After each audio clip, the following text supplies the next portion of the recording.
Do you think it's important that people eat ruminant meat on a carnivore diet? Because I mean, there are some people that they live in areas of the world where they have their only choice is to eat monogastric animals such as pork, such as chicken. Mhm. How much of a difference do you think it makes? And depending on what obviously what the animal eats itself.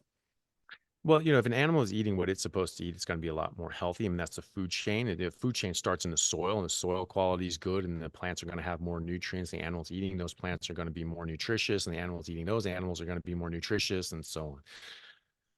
So you want to try to do that. You want to try to eat animals that are eating their natural diet and in a healthy environment, and that's obviously better for the animal. It's also better for us. And so if raising animals for our consumption, it sort of behooves us to take good care of them as well and make sure that they have happy, healthy lives as well. And that actually is better for us too. It's in our advantage to do that. If you're a farmer, you're going to make more money because your animals are going to be healthier and have a better weight to them.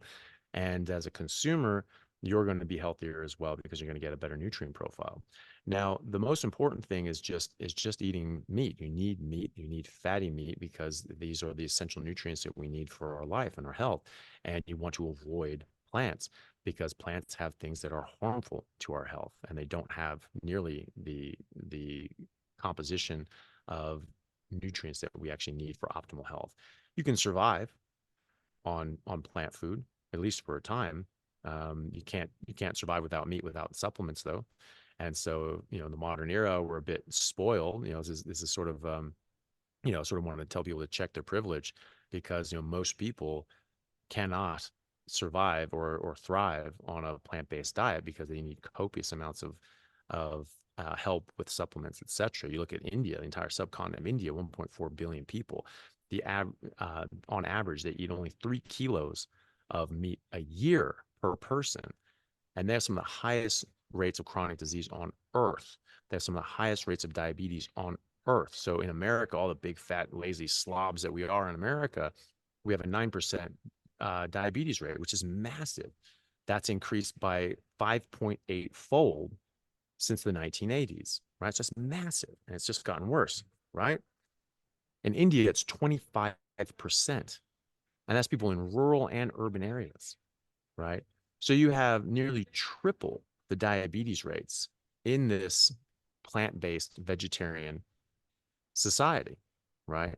So the malnutrition rates and the vitamin deficiencies that are in India are absolutely rampant. And so this is not actually healthy. So the quality of meat does matter, but what's most important is just getting meat and not eating plants. And so whatever meat that you have available to you, or eggs are fine. Eggs are all the core nutrients that you need to make an animal. So obviously that's really what we want. We want nutrients to make an animal, us. And so eggs are great. Some people respond negatively to eggs, especially corn and soy fed eggs, and people with autoimmune issues probably should avoid them as well, especially the egg whites. But people do generally pretty well on them as well. So they're very good nutrients. And oh goodness, get out. Sorry, it was a bee. And so it's really the most important thing is just eat the meat that you like, that you enjoy, that you have access to, and that you can afford. That's really the most important thing. Then you can sort of get into things like, well, I feel best on beef, I feel best on lamb. Well, what about grass fed and finished? Yes, they're objectively better. They objectively have more nutrient profile. Does that make a huge difference? Some people it would. Some people it's not as much. Some people can have perfectly, optimal nutrition, vitamin, mineral status with just grain fed and finished beef. And others will do much better with grass fed and finished, especially people with autoimmune issues. And so I do think that red meat's better because especially when animals are being fed outside of their traditional diet, it's the ruminant animals that have that ability to ferment and break down those plants and those plant toxins before absorbing them that are going to have less toxic load and more nutrition and more nutrients available to them for us. And then the monogastrics, the pigs, chicken, and fish, if they're fed a bunch of corn, wheat, and soy that they're not designed to eat either, they don't ferment it first. They actually just, like us, it goes in their stomach, it starts getting broken down, and you just start absorbing things. And so now their body has to contend with those toxins. They're not going to be as healthy. And or as happy, and they are not going to be as healthy either. So they're going to have a lower nutrition profile, and they're going to have a worse nutrition profile, and they can have a much higher levels of linoleic acid, for example, which are the omega sixes from plants that you really don't want. You don't want the plant versions of anything, really. You have the omega sixes, or they have linoleic acid instead of arachidonic acid.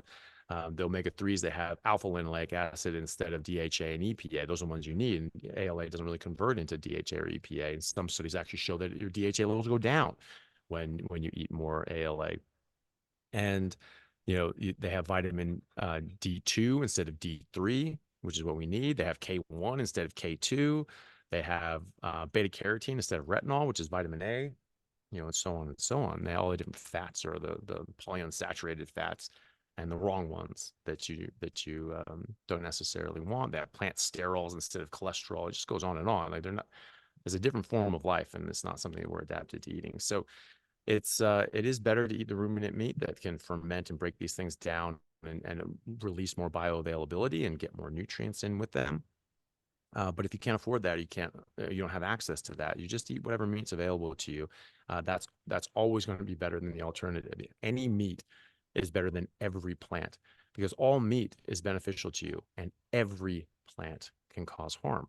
So, there are gradations within that, and if you get to a point in where you're living and how the access that you have and what you can afford, and you're just eating top shelf fatty grass-fed and finished beef with grass-fed tallow and butter, great, you're going to do better for it. My patients that I track, when you put them on a carnivore diet eating just whatever meat, their nutrients improve, their hormones improve, everything's improving.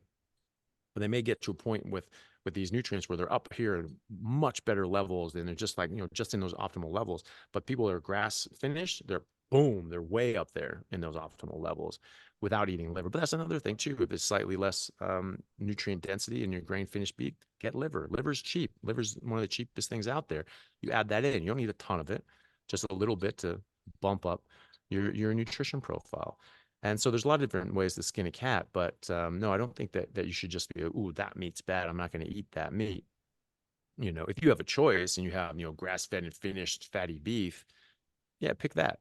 But if you don't, just just any meat that you like, that you enjoy, that makes you feel best, and that you can afford. That's the important thing. And just, I think it's the most important what not to eat as opposed to what to eat. You want to eat the meat because that's where you get your nutrition from. That's where you get your health from.